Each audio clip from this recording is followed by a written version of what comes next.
केडगाव बोरीपारधी गटात होणार तिरंगी लढत. तिसऱ्या आघाडीचा प्रचार शेतातील बांधावर ते मंदिरातील गाभाऱ्यापर्यंत पोहोचला. बोरीपारधी केडगाव जिल्हा परिषद गट व केडगाव गण यामधील उमेदवार अजित शितोळे, सचिन गायकवाड यांनी आज गाव भेट दौरा केला. शेतात शेतकऱ्यांच्या बांधावर जाऊन प्रचार केला. या उमेदवारांचा प्रचार शिगेला पोहोचला असून मतदार राजाचं मत आपल्याला आहे असे मतदार राजा ठामपणे सांगत आहे.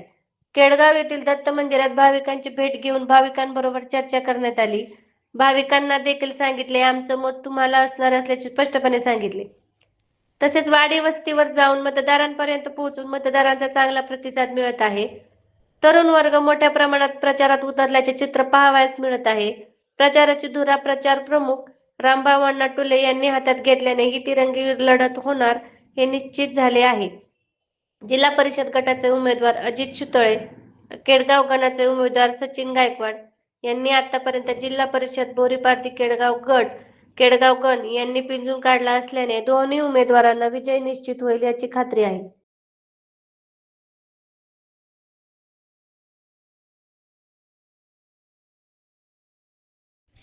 जिल्हा परिषद पंचायत समिती या निवडणुकीमध्ये आज आपल्या समवेत काही महिला भगिनी आहेत.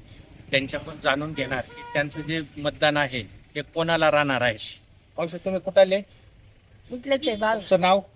मीराबाई कोंडीबा मधली. आता निवडणूक सुरू झालेली आहे, हा आपलं मत कोणाला राहणार आहे? तर देव के हातात घेतलंय त्यालाच. आपण काय कोणते चिन्ह काय छत्री ट्रॅक्टर. त्याला आपलं मतदान राहणार आहे. तुमचं नाव? मंगल साधू मेमाने राहणार. डुंगळे समाजा. ओके. आता निवडणुका सुरू झाल्यात, ठीक आहे. काय वाटतंय तुम्हाला, कुणाला तुम्हाला मतदान करायचंय? सचिन ट्रॅक्टर छत्री. ट्रॅक्टर आणि छत्रीला.